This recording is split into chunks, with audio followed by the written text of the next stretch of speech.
Good morning, YTPC. Northeast Piper UK here. Happy Friday, the weekend is here. Smoking my Ben Wade Woodsman.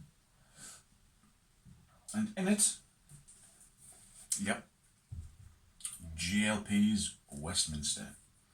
I need to pace myself with this because I've been enjoying it far too much. My one bowl a day has sort of gone out of the window, so if it's to survive the month I need to slow down. Well, I am enjoying it.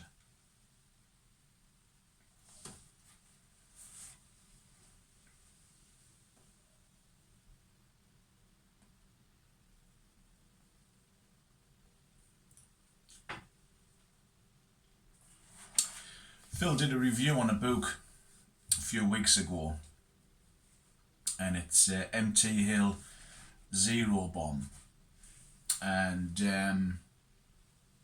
he very kindly sent it to us to read and see what my thoughts are. And it's an interesting idea. It sort of centres on how artificial intelligence has sort of taken over all of the jobs in the country. And the strange thing is it sort of centres around a novel that was wrote in the 70s called The Cold Veil.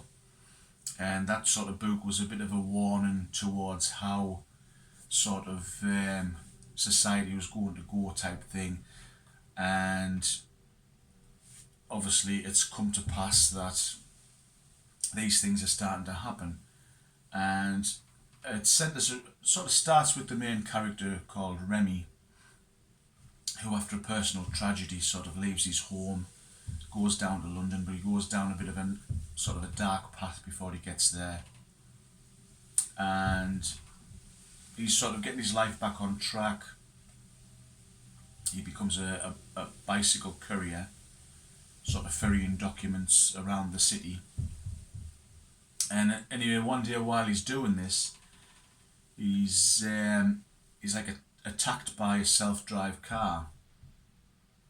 So as he sort of gets away from that and tries to make his way on public transport, he sort of comes across a few shadowy figures who sort of speak to him in code, and obviously he looks into this and he ends up sort of becoming part of a bit of a secret society, and who are obviously anti-AI type thing, don't like the way the world's going. And then it sort of jumps to the book. You get like a little bit of the book that was supposedly written in the 70s. And for me, that was a bit too reminiscent of it. That sort of, it was a bit similar to sort of Terminator meets the Matrix type thing. I felt as if, well, it's nothing new, it's been done. Then you sort of, that finishes and you go to the third act, which is really just a case of memos between sort of the leader of the organisation and this Remy's handler, of how he's being treated within the group as they train him up to be this sort of eco-warrior type thing, whatever it is. And then you sort of go into the final act, which obviously I won't give too much away, and it just sort of finished. And I don't know, it's a funny one, because when I was reading it, you want to read it because you want to know what happens, and then when you sort of finished reading it, you sort of think to yourself, wait, is that it?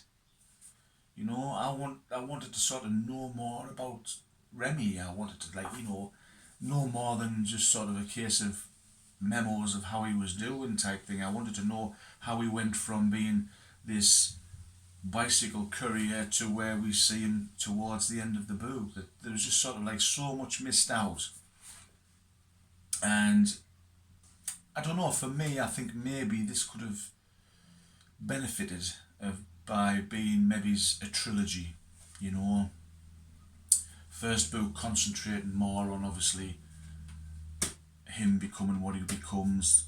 The middle book maybe sort of like the training, what have you, and then the last book sort of like how he comes to where he goes, he does end up, and a bit more about the place where he is sort of how can I put it without giving anything away. Basically the place he ends up towards the end, get to know more about the people who he meets there, sort of thing. So yeah, it did fall flat for me. Like I say, I was reading it and I thought, well, there's so much borrowed from other stories. It's very heavily sort of reminiscent of 1984. There's that sort of warning of where society is going, that type of thing. But again, I felt like that middle bit was a bit too reminiscent of sort of the Terminator, Matrix movies, that type of thing.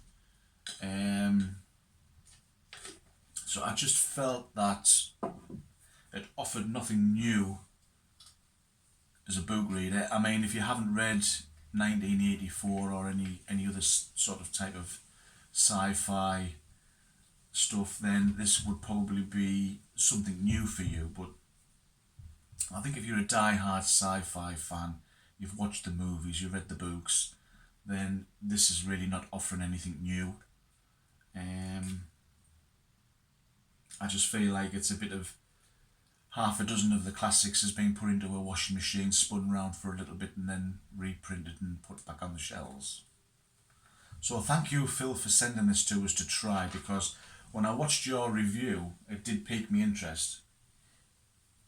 But I'm really glad I didn't buy it. So I think if I'd have bought that, it would have been one of those books that would have been really, really disappointing. But I think if obviously Phil was kind enough to send it to us, then you don't really mind. I think that to me would have probably been one of the ones to just get on Kindle for 99 pence. Like as a starter novel.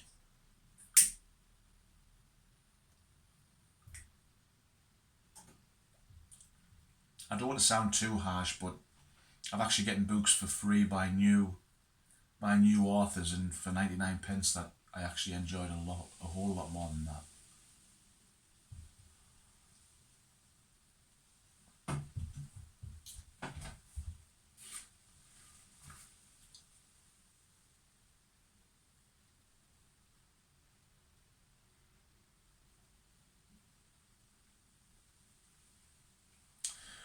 Well, at the moment, because I got a few recommendations the last time I was chatting about books, I'm reading The Beetle by Richard Marsh at the moment.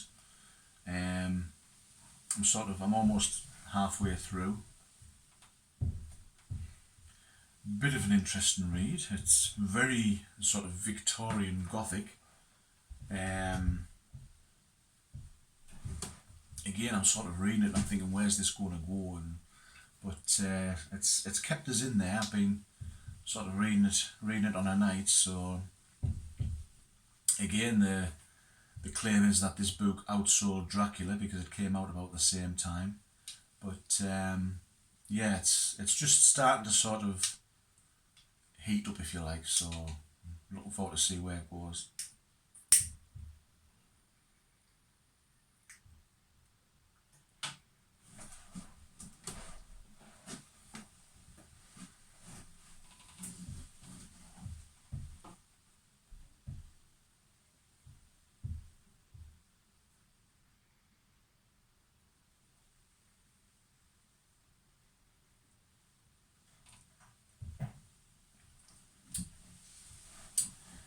Michel Baruch did a review, comparison between this and Star of the East.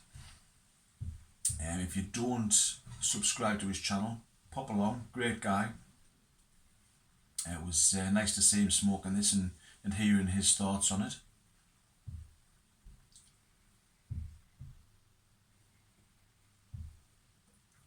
I have to say, if you can pick one of these up, get one to try. It's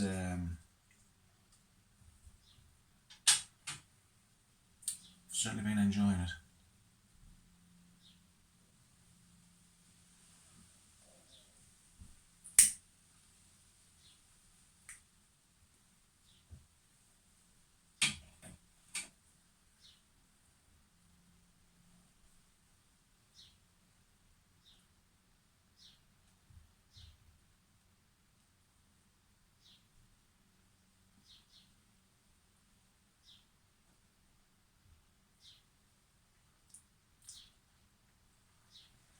Well, what has everybody got planned for the weekend?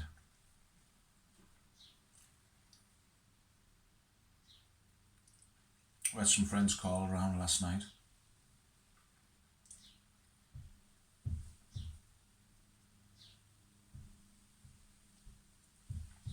Karen was wanting to put a bit of a shindig on for my birthday, but I'm not really bothered. So I can't really drink a lot now, as much as what I used to, and it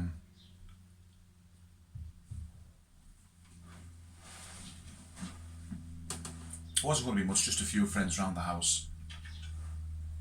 But I don't know, I've never been a one for parties, that type of thing.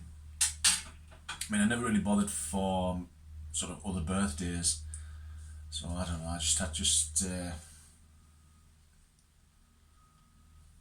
didn't fancy it.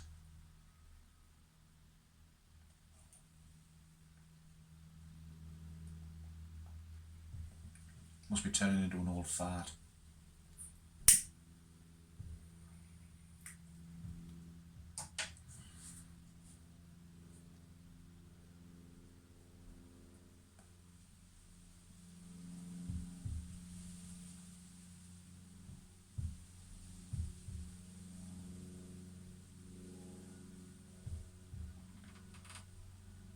Well, I'm going to sit back and enjoy this.